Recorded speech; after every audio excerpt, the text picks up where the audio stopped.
ആകാശവാണി. നമസ്കാരം. പ്രാദേശിക വാർത്തകൾ വായിക്കുന്നത് അഞ്ജന പുതിയമഠം.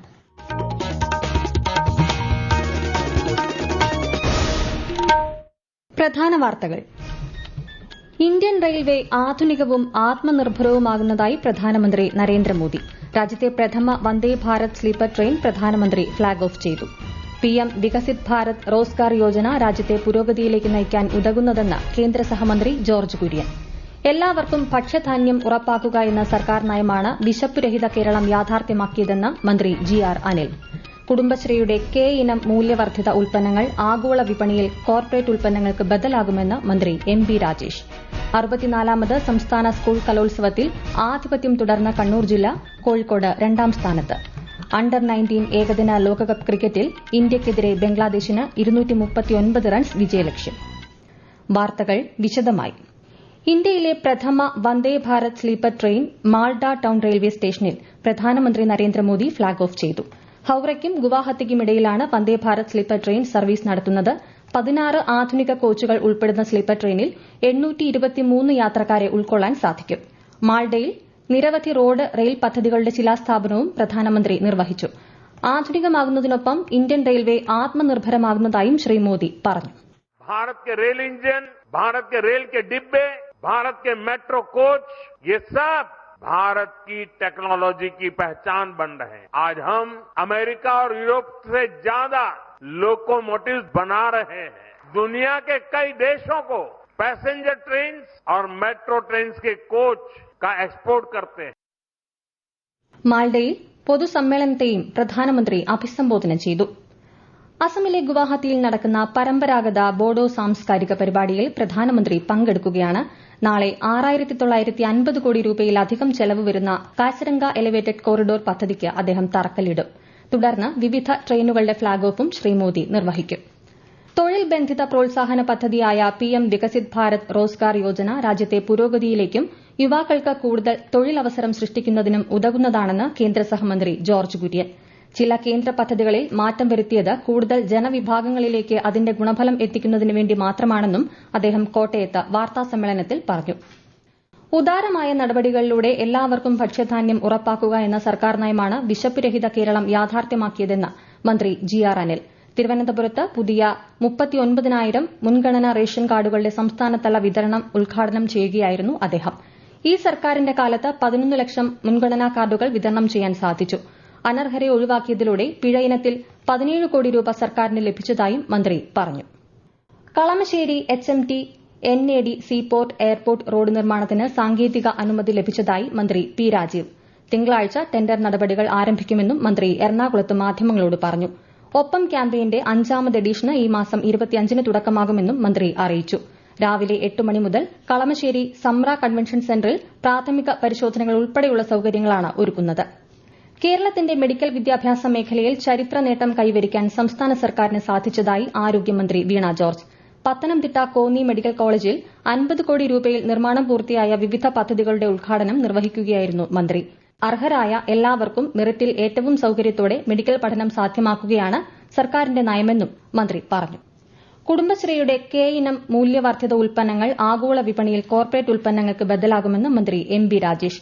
നെടുമ്പാശ്ശേരി ഫ്ലോറ കൺവെൻഷൻ സെന്ററിൽ നടന്ന ചടങ്ങിൽ കുടുംബശ്രീ കെ ഇനം ബ്രാൻഡിൽ തയ്യാറാക്കിയ 30 കാർഷിക മൂല്യവർദ്ധിത ഭക്ഷ്യവിഭവങ്ങളുടെ ലോഞ്ചിംഗ് മന്ത്രി നിർവഹിച്ചു. പുതിയ കാലത്തിന്റെ വെല്ലുവിളികൾ ഏറ്റെടുക്കാൻ കുടുംബശ്രീയെ പ്രാപ്തമാക്കുക എന്നതാണ് സർക്കാരിന്റെ ലക്ഷ്യമെന്നും അദ്ദേഹം പറഞ്ഞു. തൃശൂർ തേക്കിൻകാട് മൈതാനത്ത് നടക്കുന്ന 64ാമത് സംസ്ഥാന സ്കൂൾ കലോത്സവത്തിൽ 887 പോയിന്റുകളുമായി കണ്ണൂർ ജില്ല മുന്നേറ്റം തുടരുന്നു. 879 പോയിന്റുമായി കോഴിക്കോട് തൊട്ടുപിന്നിലുണ്ട്. 877 പോയിന്റുകളുമായി പാലക്കാടും തൃശൂരും 3ാം സ്ഥാനത്തുണ്ട്. വിശദാംശങ്ങളുമായി ആകാശവാണി തൃശൂർ ജില്ലാ പ്രതിനിധി ഭരിത പ്രതാപ്. കലോത്സവം 4ാം ദിനത്തിലേക്ക് കടക്കുമ്പോൾ വേദി 1 സൂര്യകാന്തിയിൽ ഇപ്പോൾ സംഘനൃത്തമാണ് അരങ്ങേറുന്നത്. ചടുലമായ നൃത്തച്ചുവടുകളും താളമേള കൃത്യതയുമായി സംഘനൃത്തം ആസ്വാദക മനം കീഴടക്കി. വേഷവിധാനങ്ങളിലും വിഷയാവതരണത്തിലും കൂടുതൽ മികവ് പുലർത്തുന്നതായിരുന്നു ഓരോ നൃത്തവും. ഹൈസ്കൂൾ വിഭാഗത്തിന്റെ മോണോ ആക്ടും നാടോടി നൃത്തവും ഹയർ സെക്കൻഡറിയുടെ നാടകവും വേദി 6 കർണികാരത്തിലാണ് നടന്നത്. ശാസ്ത്രീയ സംഗീതം, ഓടക്കുഴൽ, വയലിൻ, പദ്യം, ചൊല്ല്, അക്ഷരശ്ലോകം എന്നിവയും അരങ്ങേറി. മത്സരങ്ങൾ ഏറെക്കുറെ പൂർത്തിയായി കഴിഞ്ഞു. സമയകൃത്യത പാലിച്ചാണ് ഇന്നത്തെ ഏറെക്കുറെ ഇനങ്ങളും വേദിയിൽ അരങ്ങേറിയത്. തപസ്യ കലാസാഹിത്യവേദിയുടെ സുവർണ ജൂബിലി ആഘോഷത്തിന്റെ ഭാഗമായി പാലക്കാട് സംഘടിപ്പിക്കുന്ന രാജ്യാന്തര സംഗീതോത്സവം കേന്ദ്രമന്ത്രി ഗജേന്ദ്ര സിംഗ് ഷെഖാവത്ത് ഉദ്ഘാടനം ചെയ്തു. ചൊവ്വാഴ്ച വരെയാണ് സംഗീതോത്സവം. ഈ വാർത്തകൾ ആകാശവാണിയിൽ നിന്ന്.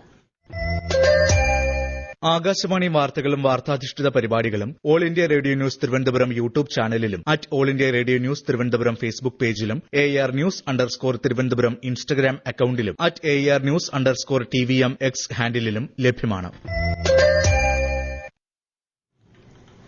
ആകാശവാണി തിരുവനന്തപുരം പ്രാദേശിക വാർത്താ വിഭാഗം അവതരിപ്പിക്കുന്ന പ്രത്യേക പരിപാടിയായ നല്ല വാർത്ത എല്ലാ ശനിയാഴ്ചയും വൈകുന്നേരം 6:40 പ്രക്ഷേപണം ചെയ്യുന്നതാണ്. ഇന്ന് 6:30 പ്രാദേശിക വാർത്തകൾക്ക് ശേഷം നല്ല വാർത്ത കേൾക്കാവുന്നതാണ്. പ്രധാനമന്ത്രി നരേന്ദ്രമോദി ആകാശവാണിയിലൂടെ ജനങ്ങളുമായി ആശയങ്ങൾ പങ്കുവയ്ക്കുന്ന പ്രതിമാസ റേഡിയോ പ്രഭാഷണ പരിപാടി മൻ കി ബാത്ത് ഈ മാസം 25-ന്. പരിപാടിയുടെ 130ാം പതിപ്പാണിത്. മൻ കി ബാത്തിലേക്കുള്ള ആശയങ്ങളും അഭിപ്രായങ്ങളും MyGov, നമോ ആപ്പ് എന്നിവയിലൂടെയോ 1800117800 എന്ന ടോൾ ഫ്രീ നമ്പറിലോ ഈ മാസം 23 വരെ അറിയിക്കാം. ലക്ഷദ്വീപ്, പുതുച്ചേരി, ഗോവ, രാജസ്ഥാൻ, പശ്ചിമബംഗാൾ എന്നിവിടങ്ങളിൽ SIRന്റെ സമയപരിധി നീട്ടി കേന്ദ്ര തെരഞ്ഞെടുപ്പ് കമ്മീഷൻ. വോട്ടർമാർക്ക് അവകാശവാദങ്ങളും എതിർപ്പുകളും ഈ മാസം 19 വരെ സമർപ്പിക്കാം. ശബരിമല മകരവിളക്ക് തീർത്ഥാടനത്തിന്റെ സമാപന ചടങ്ങുകൾക്ക് ഇന്ന് തുടക്കമാകും. തിരുവാഭരണ വിഭൂഷിതനായ ഭഗവാന്റെ ദർശനം ഇന്ന് രാത്രി അത്താഴ പൂജയോടെ അവസാനിക്കും. മണിമണ്ഡപത്തിൽ മകരസംക്രമ ദിനം മുതൽ 5 ദിവസത്തേക്ക് നടക്കുന്ന കളമെഴുത്തിനും നാളെ സമാപനമാകും. വിശദാംശങ്ങളുമായി ആകാശവാണി പത്തനംതിട്ട ജില്ലാ പ്രതിനിധി ശ്രീജി ശ്രീധർ. മണികണ്ഠകുമാരൻ മുതൽ ധർമ്മശാസ്താവിലേക്കുള്ള അയ്യപ്പന്റെ പരിണാമം വരെയുള്ള 5 ഭാവങ്ങളാണ് ഓരോ ദിവസങ്ങളിലായി കളമെഴുതുന്നത്. കളമെഴുത്തിന് ശേഷം സന്നിധാനത്തേക്ക് എഴുന്നള്ളത്തും നടക്കും. നെയ്യഭിഷേകവും നാളെ അവസാനിക്കും. 19 വരെയാണ് തീർത്ഥാടകർക്ക് ദർശനം അനുവദിക്കുക. അന്ന് വൈകിട്ട് 6-ന് ശേഷം തീർത്ഥാടകരെ പമ്പയിൽ നിന്ന് കടത്തിവിടില്ല. തുടർന്ന് തിരുവാഭരണ ഘോഷയാത്രാ സംഘം സന്നിധാനത്തു നിന്നും മടങ്ങും. രാവിലെ 6:30 നട അടയ്ക്കുകയും ചെയ്യും. അണ്ടർ 19 പുരുഷ ഏകദിന ക്രിക്കറ്റ് ലോകകപ്പിൽ ഇന്ത്യയ്ക്കെതിരെ ബംഗ്ലാദേശിന് 239 റൺസ് വിജയലക്ഷ്യം. മഴ മൂലം 49 ഓവറായി ചുരുക്കിയ മത്സരത്തിൽ ആദ്യം ബാറ്റ് ചെയ്ത ഇന്ത്യ 48.4 ഓവറിൽ 238 റൺസിന് എല്ലാവരും പുറത്താവുകയായിരുന്നു. മലപ്പുറം ജില്ലയിലെ 5 KSEB സെക്ഷൻ ഓഫീസുകളിൽ വിജിലൻസ് നടത്തിയ മിന്നൽ പരിശോധനയിൽ കണക്കിൽപ്പെടാത്ത 34,090 രൂപ കണ്ടെത്തി.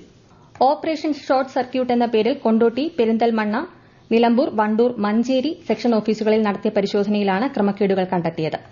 സംസ്ഥാന വ്യാപകമായുള്ള പരിശോധനയുടെ ഭാഗമായാണ് നടപടി. പെരിന്തൽമണ്ണയിൽ നിന്ന് 12,970 രൂപ, മഞ്ചേരിയിൽ നിന്ന് 6,550 രൂപ, നിലമ്പൂരിൽ നിന്ന് 6,400 രൂപ, കൊണ്ടോട്ടിയിൽ നിന്ന് 6,350 രൂപ, വണ്ടൂരിൽ നിന്ന് 1,820 രൂപ എന്നിങ്ങനെയാണ് പിടിച്ചെടുത്തത്. SAT ആശുപത്രിയിലെ പ്രവർത്തനക്ഷമമല്ലാത്ത 8 വെന്റിലേറ്ററുകളുടെ തകരാറുകൾ അടിയന്തരമായി പരിഹരിക്കാൻ നടപടിയെടുക്കണമെന്ന് മെഡിക്കൽ കോളേജ് പ്രിൻസിപ്പലിന് മനുഷ്യാവകാശ കമ്മീഷന്റെ നിർദ്ദേശം. SAT ആശുപത്രിയിലെ വെന്റിലേറ്ററുകൾ പ്രവർത്തനക്ഷമമല്ലെന്ന പത്രവാർത്തയുടെ അടിസ്ഥാനത്തിൽ കമ്മീഷൻ സ്വമേധയാ രജിസ്റ്റർ ചെയ്ത കേസിലാണ് നടപടി. പ്രധാന വാർത്തകൾ വീണ്ടും. ഇന്ത്യൻ റെയിൽവേ ആധുനികവും ആത്മനിർഭരവുമാകുന്നതായി പ്രധാനമന്ത്രി നരേന്ദ്രമോദി. രാജ്യത്തെ പ്രഥമ വന്ദേ ഭാരത് സ്ലീപ്പർ ട്രെയിൻ പ്രധാനമന്ത്രി ഫ്ളാഗ് ഓഫ് ചെയ്തു. PM വികസിത് ഭാരത് റോസ്ഗാർ യോജന രാജ്യത്തെ പുരോഗതിയിലേക്ക് നയിക്കാൻ ഉതകുന്നതെന്ന് കേന്ദ്ര സഹമന്ത്രി ജോർജ് കുര്യൻ. എല്ലാവർക്കും ഭക്ഷ്യധാന്യം ഉറപ്പാക്കുക എന്ന സർക്കാർ നയമാണ് വിശപ്പുരഹിത കേരളം യാഥാർത്ഥ്യമാക്കിയതെന്ന് മന്ത്രി GR അനിൽ. കുടുംബശ്രീയുടെ K ഇനം മൂല്യവർദ്ധിത ഉൽപ്പന്നങ്ങൾ ആഗോള വിപണിയിൽ കോർപ്പറേറ്റ് ഉൽപ്പന്നങ്ങൾക്ക് ബദലാകുമെന്ന് മന്ത്രി MB രാജേഷ്. 64ാമത് സംസ്ഥാന സ്കൂൾ കലോത്സവത്തിൽ ആധിപത്യം തുടർന്ന് കണ്ണൂർ ജില്ല, കോഴിക്കോട് 2ാം സ്ഥാനത്ത്. അണ്ടർ 19 ഏകദിന ലോകകപ്പ് ക്രിക്കറ്റിൽ ഇന്ത്യയ്ക്കെതിരെ ബംഗ്ലാദേശിന് 239 റൺസ് വിജയലക്ഷ്യം. പ്രാദേശിക വാർത്തകൾ കഴിഞ്ഞു. അടുത്ത വാർത്താ പ്രക്ഷേപണം രാത്രി 7:25-ന്.